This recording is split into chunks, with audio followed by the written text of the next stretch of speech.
자, 스포츠를 재테크처럼 분석의 정석. 오늘도 만나서 반갑습니다. 아르마다입니다.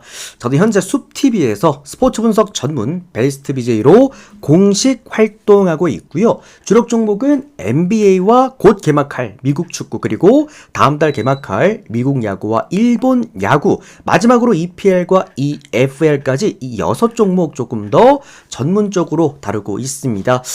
제가 기록해드렸던 조합에 대한 연습 기록들로는 뭐 가볍게 화면에 정리해드렸으니까 화면 참고해보시면 될 것 같고요.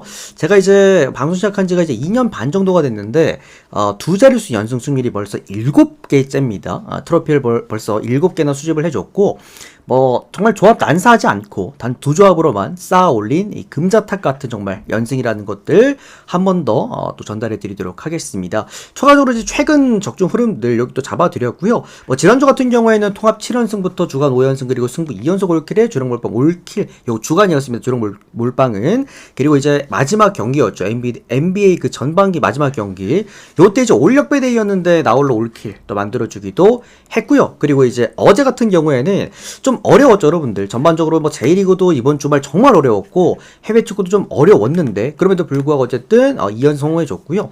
이게 아마 유튜브 형님들도 전체적인 좀 분석과 이 친구가 이제 가져간 조합에 대한 연승이 조금 이제 승률 편차가 있다라고 느끼실 수 있겠습니다만, 결국 중요한 경기 조합입니다. 물론 이제 뭐 분석도 다 잘 맞아떨어지면 좋긴 한데, 결국엔 이제 조합을 가져올 수 있느냐 없느냐가 어쨌든 유료 데이터에 대한 중요도이기 때문에 참고하시면 될 것 같고요. 그리고 가장 중요한 겁니다. 이번 주 제가 이제 방송하고 한 1년 넘었을 거예요. 이제 1년 한 반 정도 넘었을 건데, 정말 1년 반 만에 또 NBA 초강승부다 보니까 잘 한번 또 가져와 보도록 하겠습니다. 후반기 시작부터 바로 초강승부 우린 치고 들어갈 겁니다. 그리고 이제 주말에는 제 주종목이죠, 미축도 개막한다라는 거 안내드리면서 2월 17일 오늘 첫 번째 주간 신한은행과 삼성생명 경기부터 프리뷰 출발해 보도록 하겠습니다. 자, 먼저 신한은행입니다.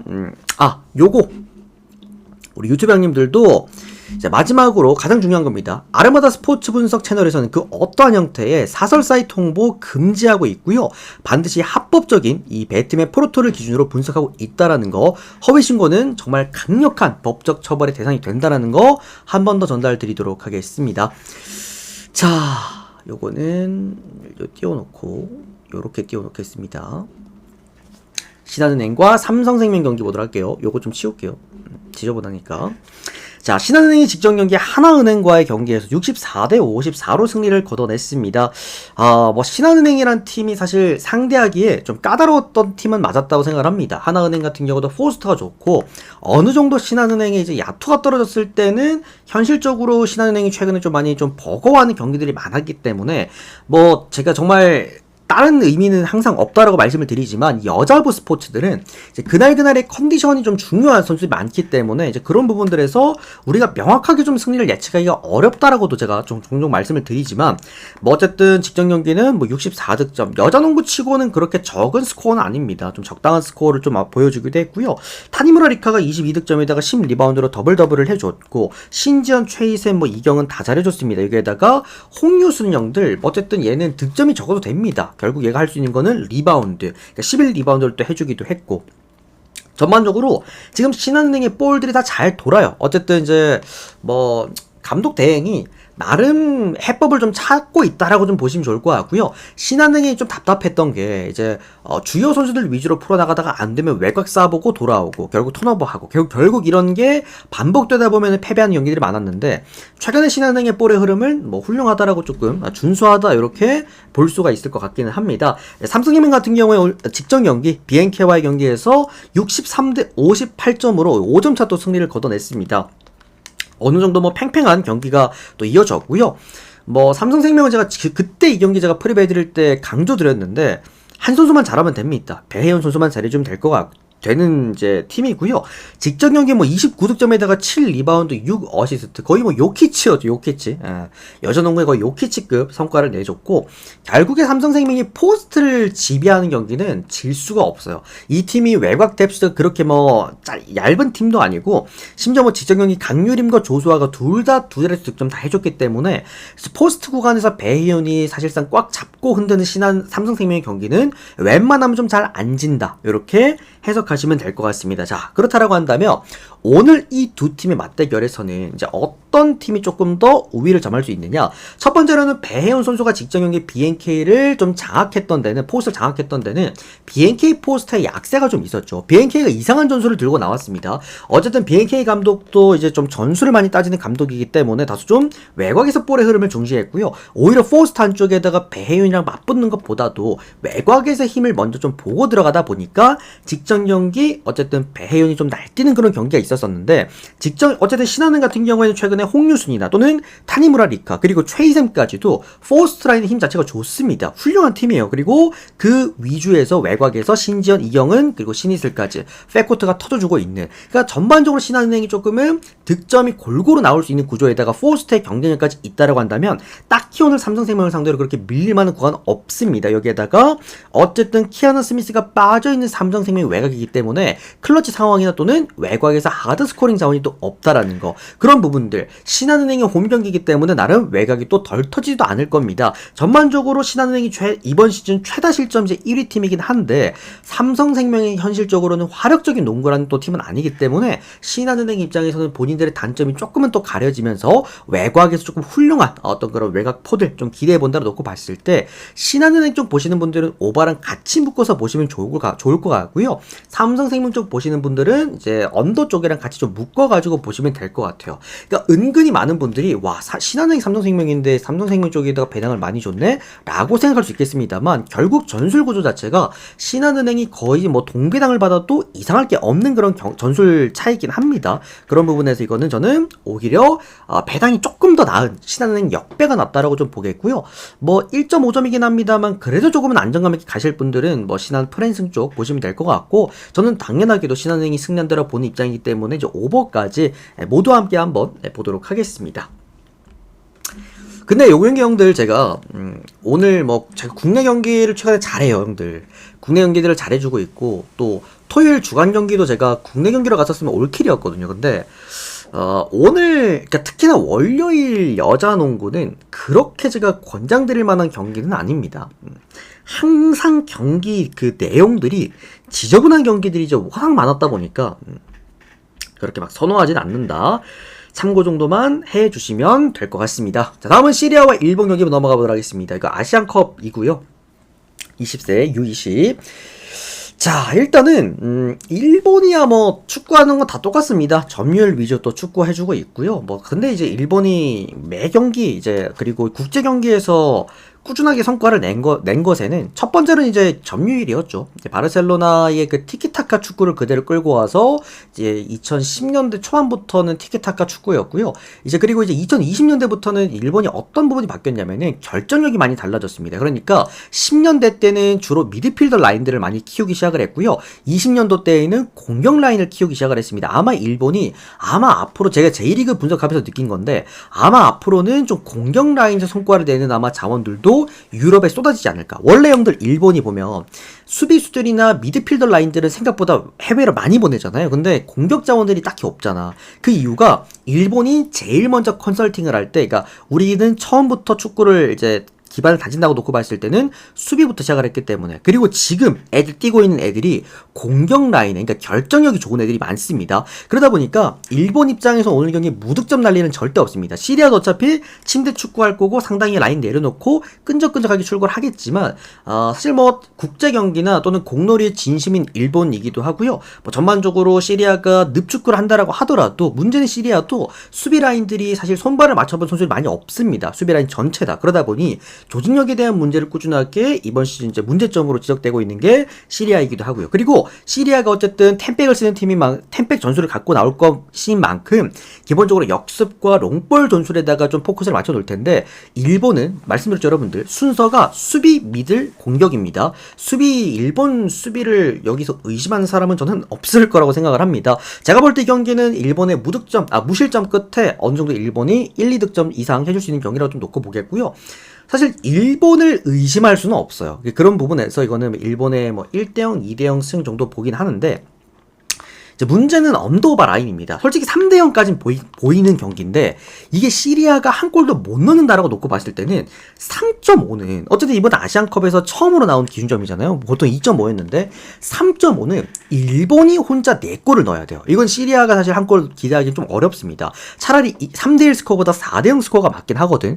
그런 부분에서 제 생각에 이거는 일본 1마인승까지는 일단 볼 수가 있겠고요. 또는 좀 이제 노련하게 좀 높게 보실 분들은 2마인승. 언더만 전 이거 언더 볼게요. 언더. 3.5는 일본이 뭐 마음 먹으면 다득점도 가능하겠지만 그래도 시리아 입장에서는 어쨌든 라인 자체가 높진 않을 거고, 그리고 일본 같은 경우에는 오늘 경기 막 정말 3골 이미 넣었는데 막 4골 넣고 5골 넣고 할 만한 이유도 없잖아요. 그죠? 지금 상황상. 그래서 요거는 그냥 일본 승 그리고 1마인승 그리고 언더 정도까지 보도록 하겠습니다. 좀 더 높게 보실 분들은 2마인승까지 정도 보셔도 될 것 같긴 합니다. 자, 다음은 태국과 한국 경기 보도록 하겠습니다.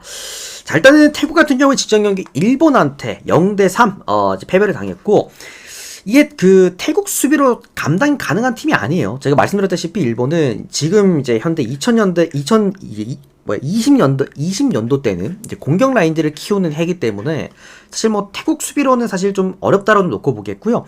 이게 어느 정도 태국이 발밑 수비 자체는 나쁘지가 않아요. 근데 문제는 그러니까 다들 아시다시피 동남아권이다 보니까 이제 제공권에 대한 그런 문제들, 그리고 아무래도 역습 전술을 쓰는 팀이다 보니까 공을 뺏겼을 때 좀 빠르게 올라가게 되는데 리커버리가 상당히 늦습니다. 그만큼 이제 경기 운영능력도 떨어진다라고 보시면 좋을 것 같고요. 다만 이제 한국 같은 경우에도 사실 그 일본처럼 화력을 보여줄 수 있는 그런 상황은 또 아니기도 하죠. 직전 경기 시리아전에서 이제 2대1 승리를 거두긴 했는데 뭐 전반적으로 중원 구간의 김호진이랑 그다음에 신성 이 두 선수가 계속해서 볼을 잡아주고 만져주고 있습니다. 근데 나쁘진 않거든. 근데 제일 큰 문제는 어쨌든 이 팀도 우리나라도 수비에 대한 문제점을 어느 정도는 생각을 해야 된다. 뭐 어쨌든 이 팀 우리나라 같은 경우에 또 이제 제공권 그리고 얘들 리커버리가 잘 되긴 합니다. 근데 문제는 발밑 기술이 너무나도 부족하다라는 거. 결국에 높이의 이점을 살릴 수 있더라도 태국의 그 역습들에 있어서 일본처럼 좀 단단한, 그리고 이제 또 바로 받아쳐주는 탈압박 적인 부분에 대해서 문제점을 일으킬 수 있는 대한민국을 한다면 승리할 가능성은 있긴 한데 사실 한국이 라인을 높게 올릴 가능성은 좀 없다라고 보겠고, 왜냐면 저도 보이는 태국의 그 수비 라인들이다 보니까 우리나라 입장에서도 굳이 무리해서 막 라인을 올리거나 막 그러진 않을 것 같긴 합니다. 전반적으로 이제 발밑 기술만 놓고 봤을 때는 오히려 태국이 좀 더 나을 수도 있는 그런 상황이라서 뭐 빌드업 상황도 그렇기도 하고요. 그런 부분이라서 제가 생각할 때는 태국이 만약에 좀 극단적인 정말 수비 라인을 들고 나온다라고 한다면 정말 허심 공방 속에서 1대0 아니면 2대0의 승리가 좀 예상되는 구간이 아닐까. 정말 만약에 큰 이변이 일어난다면 뭐 0대0 정도 볼 수가 있을 것 같다라는 생각입니다. 뭐 일본도 한 3대0 정도로 이겼으니까 우리나라도 한 2대0 정도 한번 예상 한번 해볼게요. 이건 형들 오히려 한국 일반승 똥배당보다는 차라리 형들 햄무로 한번 접근해 보시고요. 고배당 노리시면서 보험치기 좋은 경기입니다. 1햄무 아니면 2햄무 요렇게 보십시오. 그리고 이게 지금 1햄무랑 2햄무가 형들 그 배당 차이가 얼마 안 나거든요. 1햄무가 3.75 배당이고 2햄무가 3.7 배당이에요. 그만큼 그러니까 다 생각이 비슷한 거야. 오즈들도 이거 1대0 아니면 2대0이다 그렇게 보는 거지. 근데 이게 언더 사이즈가 지금 2배당대 떨어졌기 때문에 오히려 언더에 대한 고배당을 노려보셔도 될 만한 부분이다. 2.5 저는 언더 먼저 보면서 한국 1햄무나 2햄무 고배당 써먹기 좋은 경기입니다. 이 경기는 그냥 우리나라 뭐 똥배당 가시는 분들은 없을 거라고 생각을 해요. 아무리 우리나라가 좀 압도적인 상황이긴 하지만 그래도. 자, 다음은 리즈와 썬더랜드 경기 보도록 하겠습니다. 자, 일단은 제가 이제 잉글랜드 쪽으로 전향을 하면서 완벽하게 전향을 하면서 직전 경기들 리즈 경기를 프리뷰를 해드릴 때 현 시점 EFL의 리버풀이다 라고 설명을 해드렸던 이제 팀인데, 직전 경기 제가 조금은 불안하고 놓고 봤던 게 왓포드가 홈 강팀이에요. 직전 경기 왓포드랑 맞붙었었던 리즈였는데 왓포드가 최근에 이제 결장자들도 너무 많고 전반적으로 팀 분위기가 완전 내려와 있는 상황이기 때문에 웬만하면 왓포드 반대를 보되, 근데 홈 경기라서 어느 정도 리즈가 한 1대0 꾸역승 정도 할 거라고 생각은 했는데 4대0으로 이겼습니다. 이게 4대 0이라는 스코어는요, 뭐 예를 들어서 4대 1, 4대 2, 이거는 그냥 활약만 좋다인 건데, 4대 0이라는 스코어는 제가 이때 리즈 프리뷰 해드릴 때 공격과 수비 밸런스를 완벽하게 쥐고 있는 현재 EFL 팀이다. 그러니까 리버풀과 똑같다 현재 말씀을 드렸던 게 이 부분이고, 최근에 이제 단 4경기 동안 넣은 득점만 해도 무려 13골입니다. 그리고 현재까지 지금 EFL에서 가장 많은 득점 66골을 넣어주고 있습니다. 최근 5경기 4승 1무. 이게 뭐 홈이건 원정이건 가리지 않고 보여주는 안정감이에요. 그러니까 결국에 공격과 수비가 좋은 팀은 우리가 마행으로 접근하기가 상당히 좀 좋은 구간이다라고 또 말씀드렸지 않습니까? 최근에 보시면 이제 리즈 같은 경우에도 최근 8경기 동안 클린시트만 7번 나왔습니다. 그러니까 무득점의 흐름도 우리가 놓고 보셔도 되기는 된다. 이게 어쨌든 현재 리즈의 최강점이다. 이렇게 보시면 좋을 것 같기는 합니다. 자, 전반적으로요. 일단은 오늘 경기 이게 리즈가 생각보다 많은 배당을 받지 못했습니다. 1.4배당을 놓고 받았고, EFL이라는 리그 특성을 고려해 봤을 때 저배당이에요. 보통 이제 1배당 후반대에서 2배당 초반대를 주는 EFL 리그다 보니까. 근데 1.48배당에 대한 메리트는 저는 훌륭하다라고 생각을 하고 있고요.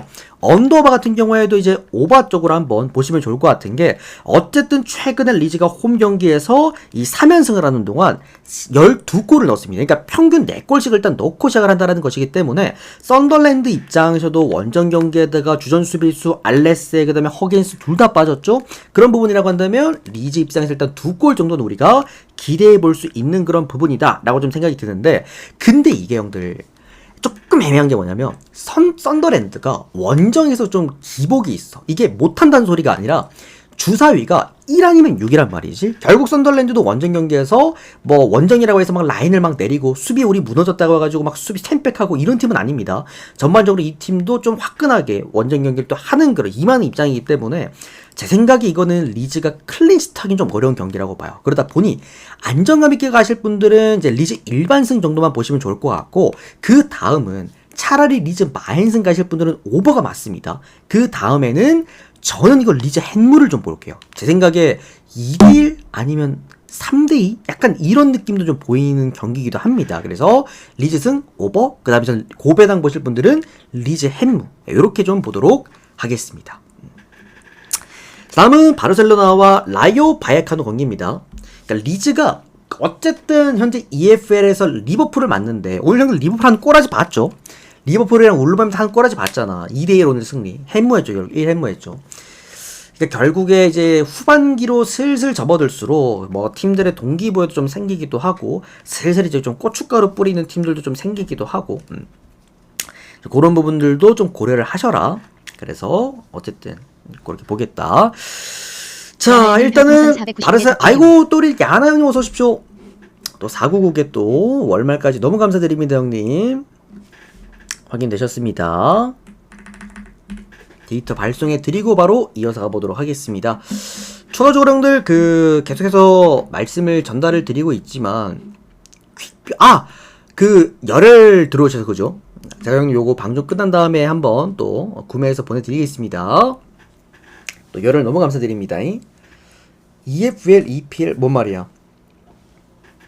어쨌든 계속 전달을 드리지만, 이번 주에 이제 NBA 제가 초강승부 또 준비되어 있고요. 주말에는 미국 축구 또 주종목입니다. 미국 축구 개막도 있습니다. 참고하시면 될 것 같습니다. 자, 바르셀로나와 라요 바예카노 경기입니다. 어쨌든 뭐 지금 바르셀로나가 활약이 불이 붙었어요, 여러분들. 불이 붙었기 때문에 이거는 지금 바르셀로나가 어쨌든 바르셀로나라는 팀에 득점력에 불이 붙었다? 일단 바르셀로나 쪽을 형들 안 볼 수가 없습니다. 그리고 약간 마엔까지도 우리가 일단 볼 수 있는 구간이고, 일단은 직전 경기 세비야전 4대1 승리 거뒀죠.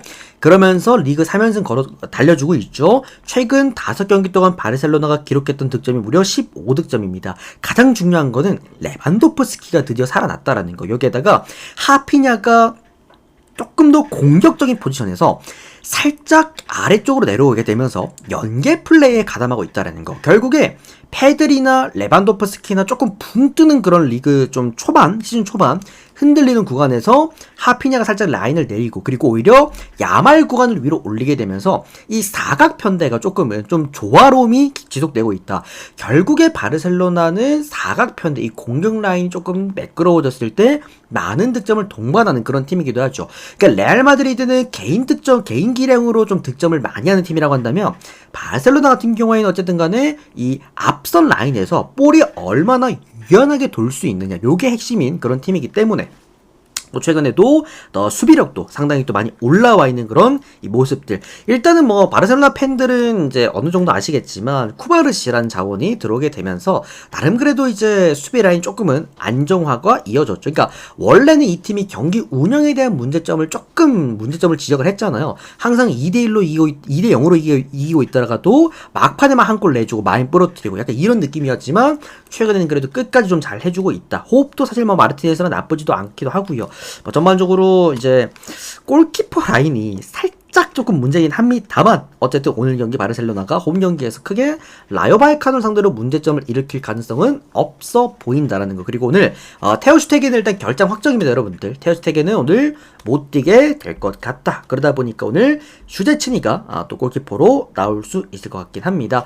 결국 슈제츠니가 형도 골키퍼 때 만들어낼 수 있는 문제점은 안정감이죠. 안정감이 그 부분에서는 살짝 떨어질 수는 있겠다라는 생각입니다. 반대로 이제 라요 바이카노 같은 경우에는 일단은 이제 유럽 대항전, 그러니까 이제 6위권을 현재 6위이기 때문에 4위권을 또 노리고 있는 팀이기 때문에 또 최근에 또 3연승 구간이기도 하고요. 라요 바이카노 입장에서 오늘 경기 바르셀로나의 화력 때문에 아마 라인을 올리지 않을 겁니다. 라인 상대 또 내릴 것 같고요. 여기에다가 가장 중요한 겁니다. 오늘 세르히로 카멜로 또 오늘 최전방 주전자원 빠지게 되겠고요. 오늘 또 우나이 로페즈 그리고 조니 몬티엘까지도 오늘 경기 또 결장하게 됩니다. 전반적으로 공격 자원들이 빠져있는 라요 바이카노가 4위권을 또 노리기 위해서 바르셀로나 원정을 왔다 상당히 라인을 내려서 경기를 풀어나갈 것 같고요. 요거는 이제 둘 중에 하나가 아닐까 싶습니다. 라요 바이카노의 2프렌 그리고 언더와 같이 뜰 것이냐 또는 바르셀로나의 1마행과 오버가 같이 뜰 것이냐 이 부분이 문제가 아닐까라는 생각이 들고요. 뭐 어쨌든 간에 조직력 자체는 나빠 보이지 않는 이제 라요 바이카노다 라고 좀 생각이 들긴 합니다만 뭐 어쨌든 이제 바르셀로나 원정 경기에서 라요 바이카노가 좋았던 기억이 거의 없기 때문에 항상 바르셀로나 원정만 가면 또 부진했던 라요 바이카노이기도 했고요. 뭐 그런 부분에서 제가 볼 때 이제 바르셀로나는 제가 말씀드렸죠. 레알 마드리드는 개개인의 능력으로 다득점을 하는 팀이라고 한다면 바르셀로나는 아무리 템백을 쓰더라도 그 사이 공간을 열어내면서 어쨌든 득점을 만들어내는 팀이기 때문에 오히려 상성은 좋을 수도 있다. 즉 이거는 바르셀로나가 초반에만 한 골 두 골 넣고 시작하는데 라요 입장에서도 라인 계속 내릴 수가 있겠습니까? 빠르게 일단은 볼을 넣어줄 수 있느냐 이게 핵심이 아닐까라는 생각이 드네요. 일단은 바르셀로나 승리 그리고 마힌 승리까지 보도록 하겠고요. 요거는 오버까지 좀 같이 보는 게 어떨까라는 생각이 듭니다. 오버까지 좀 같이 보도록 하겠습니다. 결국에 야말 선수가 얼마나 그 공간들을 쪼개질 수 있느냐 요게 핵심이 아닐까라는 생각이 듭니다. 자, 다음 제노아랑 베네치아 경기 마지막으로 보도록 하겠습니다. 사실 이 경기는 뭐 딱히 제가 분석을 해드릴 건 없을 것 같고요. 베네치아 그냥 상황이 너무 안 좋다 정도? 최근에 이제 바로 직전 경기였죠. 로마한테 홈 경기에서 0대1 패배를 당했는데 이게 문제가 되는 게 그나마 베네치아가 홈 경기는 잘했다라는 거예요. 나쁘지 않았다라는 건데 최근에 이제 원정 경기에서는 이제 1승 1무 10패입니다. 이번 시즌 12경기 12경 통틀어서 1승 1무 10회입니다. 그나마 홈 경기에서 잘해줬었는데 지정 경기 또 로마한테 홈 경기 또 지기도 했고요. 전반적으로 또 원정 경기에서 베네치아가 보여주는 가장 큰 문제는 다실점입니다. 실점도 상당히 또 많은 그런 유형이기도 하고 전반적으로 이제 공격 구간에 결정력이나 어느 정도 이제 템포 푸시를 해줄 수 있는 선수가 또 없기 때문에 베네치아 입장에서는 템백을 쓸 때 현실적으로 골 넣기도 좀 애매한 그런 전술이기도 합니다. 또 주전 골키퍼 스탄코비치 또한 오늘 경기 결장하기 때문에 전반적으로 베네치아 입장은 좋다라고는 볼 수가 없을 것 같다라고 좀 보시면 될 것 같습니다. 또 제노아 같은 경우에는 최근에 뭐 괜찮습니다. 어쨌든 홈 경기에서 연승해주고 있기도 하고 최근 뭐 5경기도 보면은 뭐 2승 1무 2패 나름 좀 이제 뭐 순탄한 어떤 그런 내용들을 보여주고 있긴 한데 어느 정도 제노아가 답답한 건 뭐냐면 경기력 자체가 훌륭하지 못합니다. 다만 마지막에 후반 막판쯤에 결승골 때려내는데 조금 일가견이 있는 팀은 이 제노아가 맞다. 결국에 뭐 집중력이 좋다라는 건데 뭐 전체적으로 뭐 딱히 그렇게 결장자 라인도 많이 빠지지 않은 그런 상황이기도 하겠고요. 어느 정도 이제 중원 구간이 살짝은 애매한 제노아다라는 점 좀 고려해 보았을 때, 그리고 이탈리아 리그다라는 점 좀 고려해 보았을 때 어제 제노아 같은 경우에도 공격적인 팀은 아니기 때문에 제노아의 승리 쪽을 보되 요거는 1대0 아니면 2대0 승리 정도 보시면 될 것 같습니다. 저는 오히려 햄머보다는 마헨 쪽 접근해 보시면 더 좋을 것 같고요. 언더바는 이제 언더 정도 볼 수가 있는 경기라고 좀 생각을 합니다. 결국에는 제노아도 형들 홈경기에선 수비가 좋기 때문에 베네치아 입장에서는 이제 무득점일 가능성이 매우 높고 결국에 제노아가 3골을 넣어줘야 오바가 난다라는 건데 사실 제노아가 최근에 뭐 파르마 상대, 몬자 상대 좋은 경기를 했지만 뭐 3골까지 넣어줄 수 있을 정도는 또 아니지 않냐라는 생각입니다. 그래서 언더 쪽 그리고 제노아 승 이런 식으로 접근하시면 될 것 같습니다.